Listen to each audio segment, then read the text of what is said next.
जय सिया राम। आखिर हम अपनी लाइफ में सफल कैसे हो, हर पल को खुलकर कैसे जिए, खुशी से कैसे जिए। कई बार हमें लगता है कि हमारी लाइफ में जितनी प्रॉब्लम्स आती हैं उसका सल्यूशंस चैट जीपीटी देगा, या फिर वेबसाइट्स में लिखे हैं, या फिर हम तरह तरह की चीज़ें करें, मैनिफेस्टेशन करें, ये करें वो करें तो हमारी प्रॉब्लम सॉल्व हो जाएगी। लेकिन ऐसा नहीं है।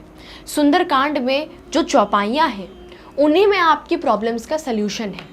अगर आपने सुंदरकांड की चौपाइयों का भावार्थ समझ लिया, उसका अर्थ समझ लिया और अपनी ज़िंदगी में उसके अर्थ को अप्लाई कर दिया तो आपकी ज़िंदगी तो ऐसे ही संवर जाएगी। आपकी ज़िंदगी में कल्याण ही कल्याण होगा आपका। तो आज मैं आपको सुंदरकांड की एक ऐसी चौपाई बताने वाली हूँ जिसका भावार्थ अगर आपने समझ लिया और उसको अपने लाइफ में उतार लिया तो आपकी लाइफ चमक जाएगी, आपकी किस्मत चमक जाएगी, आपका भाग्योदय हो जाएगा। तो इस वीडियो को एंड तक ज़रूर देखिएगा और अगर आप चैनल पे नए हैं तो सब्सक्राइब करना बिल्कुल भी मत भूलिएगा, और अगर आपने कर दिया है तो बहुत बहुत धन्यवाद आपका।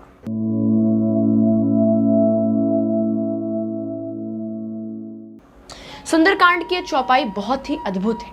ये चौपाई है गरल सुधा रिपु करहि मिताई, गोपद सिंधु अनल सितलाई। इसका भावार्थ अगर हम देखें, शाब्दिक अर्थ देखें तो गरल सुधा, गरल मतलब होता है जहर और सुधा मतलब होता है अमृत। यानी कई बार हमारे लाइफ में कुछ ऐसी सिचुएशंस होती हैं जो हमें जहर की तरह लगती हैं।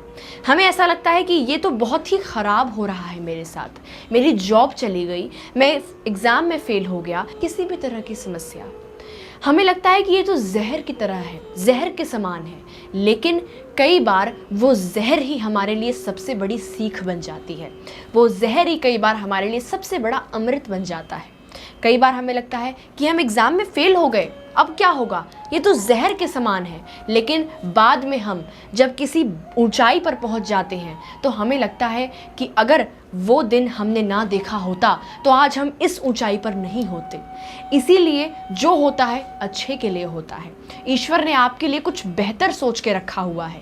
इसीलिए शायद आप एग्ज़ाम में फ़ेल हो गए, आपकी जॉब चली गई, आपके पास पैसे नहीं आए, या कोई आपको छोड़ के चला गया। वो शायद इसीलिए हुआ हो क्योंकि ईश्वर ने आपके लिए कुछ अच्छा सोचा है। इसीलिए हर जहर आपके लिए एक बड़ी सीख है। दूसरा है रिपु करहि मिताई। रिपु का अर्थ होता है शत्रु। जब राम जी की कृपा आपके जीवन पर होती है तो आपके जो शत्रु होते हैं, आपके जो दुश्मन होते हैं, आपके जो एनिमीज होते हैं, वो कई बार आपका साथ देना शुरू कर देते हैं। वो आपके दोस्त बन जाते हैं। यानी आपके शत्रु खत्म हो जाते हैं, आपके शत्रु भी आपके समर्थन में आ जाते हैं, आपके शत्रु भी आपकी प्रगति का कारण बन जाते हैं। इसलिए राम जी की कृपा बहुत बड़ी है। तीसरा है गोपद सिंधु। गोपद का अर्थ है, गो का अर्थ है गाय, और पद का अर्थ है गाय का पैर, और सिंधु का अर्थ है यहाँ पे समुद्र।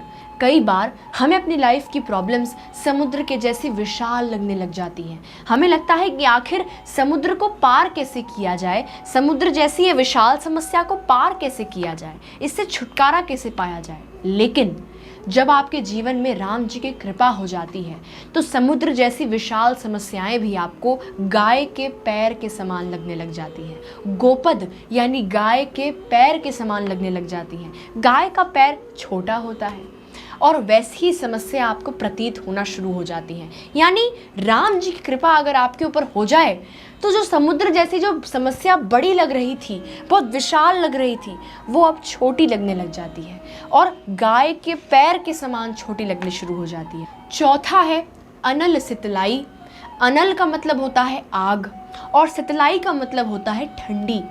कई बार हमारे लाइफ में हमें क्रोध आता है, टेंशन होती है, फियर होती है, डर लगता है, बेचैनी होती है। ये सब क्या है? हमारे मन में आग की तरह चलती है। हमें जब क्रोध आता है तो हमारे मन में आग की ज्वाला उठ रही होती है। हमें जब टेंशन होती है, बेचैनी होती है, हमें जब फियर होता है, डर लगता है, जब हाथ पैर कांपने लग जाते हैं तो ये आग की तरह होता है, हमारे मन में आग पैदा करता है। और जब राम जी की कृपा हमारे ऊपर हो जाती है तो यही आग ठंडी पड़ जाती है, टेंशन, फियर, रेस्टलेसनेस सब कुछ खत्म हो जाता है, वो आग ठंडी पड़ जाती है, खत्म हो जाती है। तो इस चौपाई का ये सारांश है कि राम जी की कृपा अगर हमें मिल जाए, राम नाम का सहारा अगर हमें मिल जाए, तो उसका मतलब ये नहीं है कि हमारे लाइफ में जितनी प्रॉब्लम्स हैं वो झट से दूर हो जाएंगी, वो चमत्कार की तरह से दूर हो जाएंगी। नहीं, राम जी की कृपा मिलने का अर्थ ये है कि जो चीज़ आपको अभी जहर लग रही थी वो आपके लिए सीख बन जाती है, जो आपके लिए दुश्मन थे वो आपकी प्रगति का कारण बन जाते हैं, जो समुद्र जैसे विशाल आपको समस्या लग रही थी वो आपको गाय के पैर के समान छोटी लगने लग जाती है, और जो मन में आपकी आग की तरह फैल रही थी वो ठंडी पड़ जाती है। तो राम जी का अगर आपको सहारा मिल जाए तो ज़रूरी नहीं है कि आप चमत्कारिक रूप से आगे बढ़ जाएंगे, चमत्कार हो जाएगा। नहीं, राम जी आपको बल देते हैं, आत्मविश्वास देते हैं कि आप आगे बढ़ें, अपनी समस्याओं को खुद से सॉल्व करें, खुद से उनसे निपटें, अपनी ज़िंदगी में आगे बढ़ें, ज़िंदगी के उस छुपे हुए सिद्धांत को जानें, उस रहस्य को जानें। तो इसीलिए सुंदरकांड की हर एक चौपाई में एक सिद्धांत छुपा हुआ है जिससे आजकल का हर युवा अनजान है, हर युवा पीढ़ी अनजान है। इसीलिए सुंदरकांड की हर चौपाई का अर्थ जानने के प्रयास करें, अर्थ जानने की कोशिश करें, क्योंकि ज़िंदगी का हर एक सिद्धांत सुंदरकांड की चौपाइयों में छिपा हुआ है। इसीलिए राम जी की कृपा अगर मिल जाए तो हम जीवन को खुशी से जीने लग जाते हैं, जीवन के हर एक पल में खुशियाँ ढूंढते हैं और उसे आसानी से पार कर जाते हैं। इसीलिए राम जी का नाम लेते रहें, राम नाम का लेखन करते रहें और राम जी का स्मरण करते रहें।